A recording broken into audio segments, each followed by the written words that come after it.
of that nature. But there he is, smiling as ever, Conservative Member of Parliament for Bromley and Chislehurst, and as I said there at the beginning, chair of the Justice Select Committee. Let's talk raw politics. Did Rishi do enough to persuade the doubters that, painful though it is, we must sit and wait for tax cuts?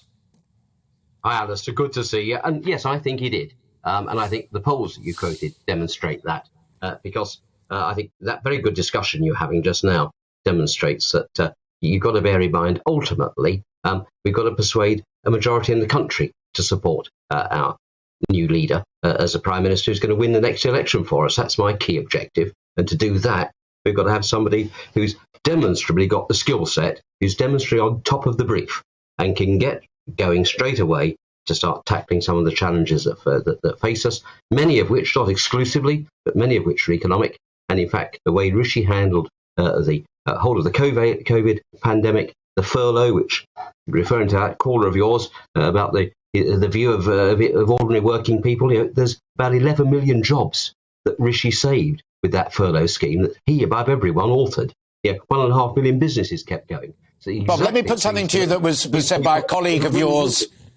Only because you mentioned the 2 points I want to pick up on there, and then I'll come back to you. Yeah. You talk about looking after working people and whatever. Julia Knight, colleague on this programme yesterday, said the problem with Rishi is you've got to sell it better because he's in danger of putting the, as it were, the good economic textbook cart ahead of the real cost of living crisis ahead of the real cost of living crisis cart. He's got it in the wrong order. He may be right, but he's not convincing ordinary people out there literally trying to make ends meet.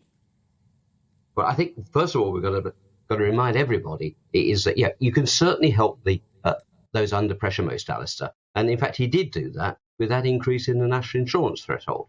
That actually really helped those who are lower paid most. And it was a real terms wage increase, cut in taxation, for about 70% of the people. And that was really big. So he did that. He did with the targeted support, as you know, with the various energy costs and so on. Now, let's have a look at what more we can do on that.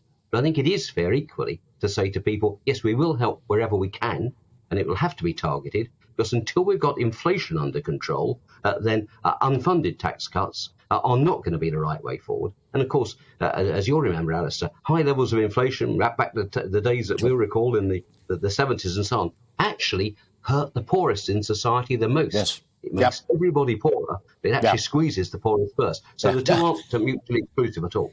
Yes. Maybe it's because you're a brilliant lawyer as well, but that you've answered my point in a curious way, and that is I think Rishi's got to sound a little bit more like you if he's going to convince ordinary people out there.